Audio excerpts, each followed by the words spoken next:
All right, I figured I might as well make a video in case anybody's trying to run a 7.3 on a test stand. After some like internet sleuthing, all that kind of thing, basically figured it out. Much simpler than I imagined. I tried having the dash of the truck hooked up, which did not work. Even with supplying power directly to the PCM IDM via this cord, this wire, still wasn't turning on. The wait to start light stayed illuminated even when like the key was turned off. It wasn't working right. So after watching some videos online, decided to take the dash off and just run it straight this way. So of course, engine on the test stand, don't mind all the fuel on the floor. It's getting it drained from leaking. Had to drain the bowl. It was a bit dirty. This engine sat prior close to 3 years. I bought it about 3 years ago. One of those deals, saw a video of it running, believe the guy, paid like, I don't know, 900 something for it, 900 something. Ford reman, you know, so I mean, it's always hit or miss with reman engines, but hopefully this one lasts a while. This one's actually going in a dump truck. So international dump truck, which it's an 85, so pre-power stroke. It has an IDI 7.3 in it now. Other than that though, so hooked up all the accessories, belt, fan, all that stuff. Just did that basically, so then that way, make sure fan, everything's good, all the bearings are good. Wanted to hear if there's any noises. I know my battery cables are horribly too small for this engine, but it's all I had on hand. So if you're looking to do it this way, you can't crank it super long, but it will turn the engine over fast enough to start. Starting out though, basically, left everything intact engine-wise. I have not this harness whatsoever. This is like if you pulled this truck straight, if you pulled this engine straight out of a truck, left the wiring on top, had your IDM, PCM, all that stuff, took it out, set it on a table with the fuse box. I have not cut a single wire, okay? So basically I'm deleting a lot of this for my application, but if you just want to verify if an engine runs, this is a great way to do it. Make it easy, quick. All you really need is 2 batteries, and I use jumper cables for this to make it quick. If you have a more controlled environment, like I know this is controlled, but if you want to have more solid grounds, all these grounds here that I have on a jumper lead, you know, they're not 100% stable, but if you clean them all and get good connections on the batteries, whatnot, ground to the engine, you're good. So, all right, you got your 2 batteries, you throw them on there, you know, parallel, run them right up to the starter there. You got everything hooked up, normal electronic wise. See, when I bought this wiring harness, it did not come with the crossover battery terminals and stuff to the starter. So I'm working without that. If you're pulling from an existing truck or you don't, you know, whatever, you have that wiring, even better. So for this application, okay, these guys are plugged in, IDM, PCM, okay, fuse box, and then the link to the engine, right?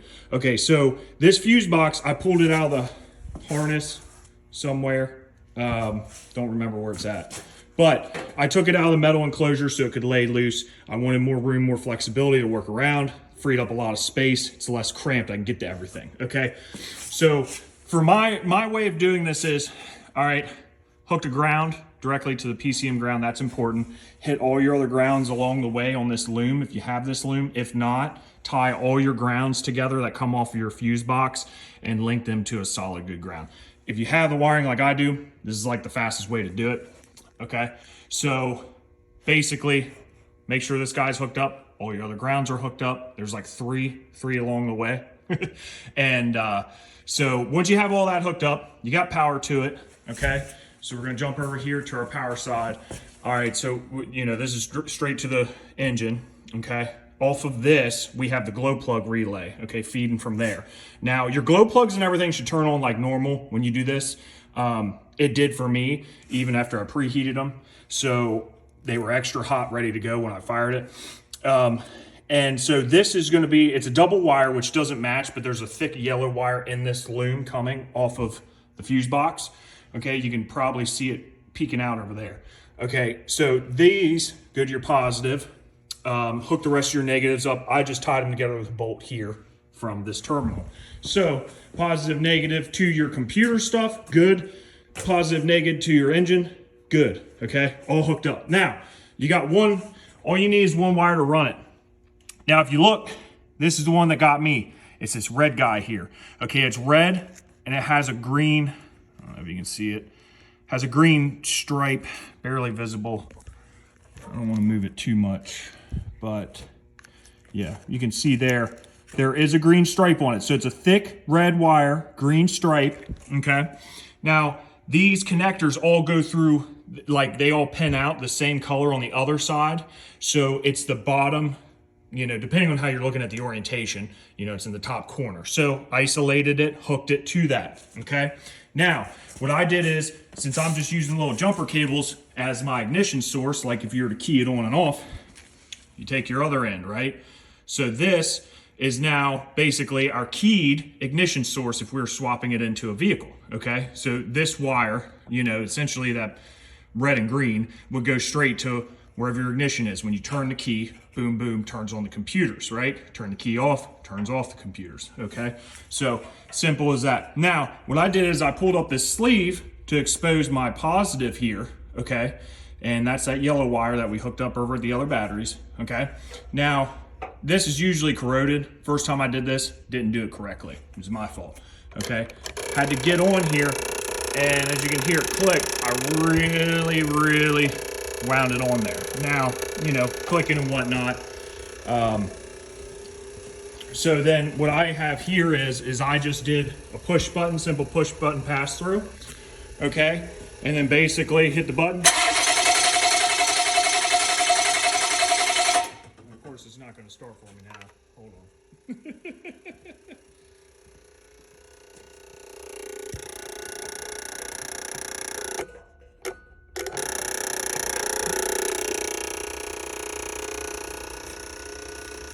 All right.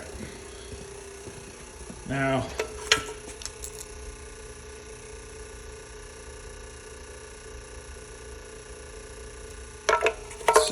see if it does it now.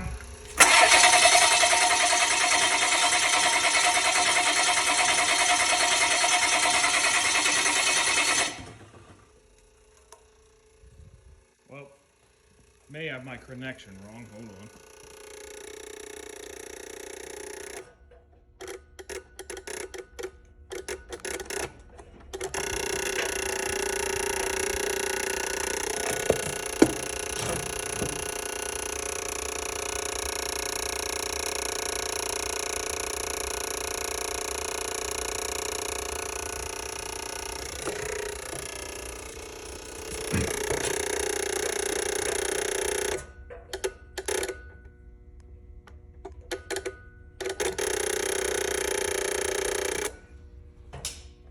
There she goes. Okay, now I got it right. Okay, so you'll hear your GPR click, right? Okay, I already had this engine running, so it's a little warm. As you can see there, that connection's kind of finicky. So if you don't get this right the first time, don't feel bad.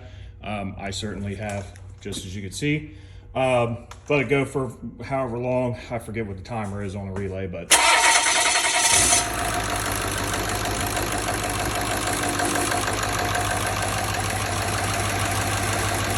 It basically fires up and it's going to run like normal, okay? Now, if you want to run your throttle pedal, all that good stuff, if you want to actually rev it, do all that, okay? You're going to need your throttle pedal here, but you're going to have to splice, you know, these wires in through the pinout, or like I'm going to do, pull this entire loom and reuse what you can.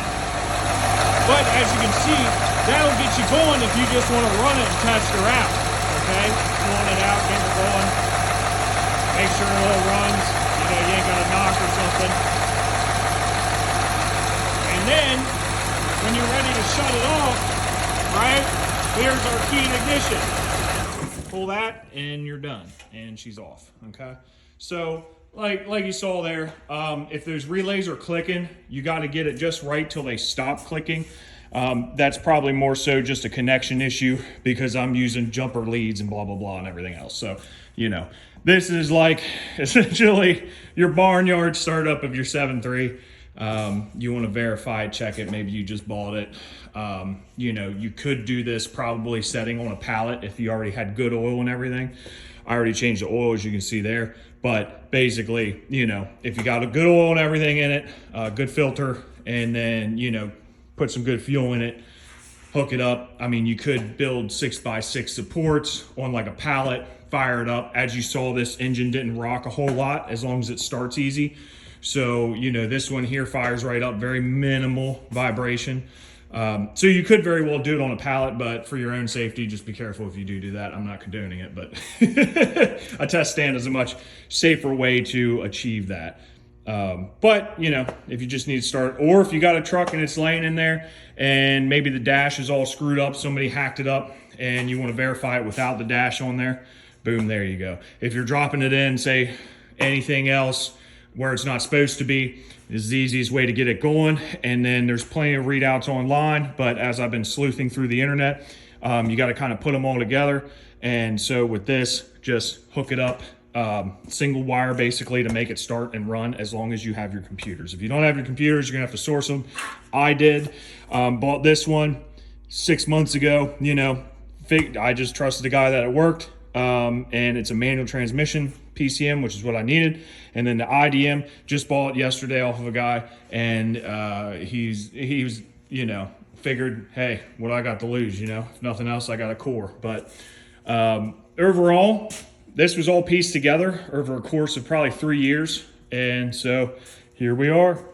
But yeah, hopefully you guys enjoyed the video, and figured I'd just show you how I found this was the easiest way for me to throw it on a test stand, get it running, because I didn't see a lot of videos out there of people actually putting on a test stand and actually showing, you know, what they had to do to get it running on there. They're just like, oh, you got to do this and do that, do one pin, whatever. And then I'm kind of like sitting here like, what the hell do you mean? You got like a video or something, you know? So, and other people show their installs, but they don't show, like they show the wiring and how to do it, but not so much just sitting like this in the application I have. So, but of course you can take this from here and go to the moon. You can splice in as much as you want. I'm going to retain the factory connector on the firewall, do all that kind of stuff. That way it's nice and clean install. If I ever have to switch engines or swap them, boom, I can swap another one in, OBS style with that plug connector, bam, done. Or just take this wiring over. You know, worst case scenario, convert the top to the Super Duty style single plug. Did that on my 97 before and made that work. So overall, actually easier than I thought to get started. Took a lot of trial and error on my end, reading through the internet. But the finding out that red and green wire is like essentially the only thing you need powered as an ignition, that is your key on source. That was the biggest thing that I found that lets you start this engine pretty much standalone. So thank you very much for watching. Have a good one.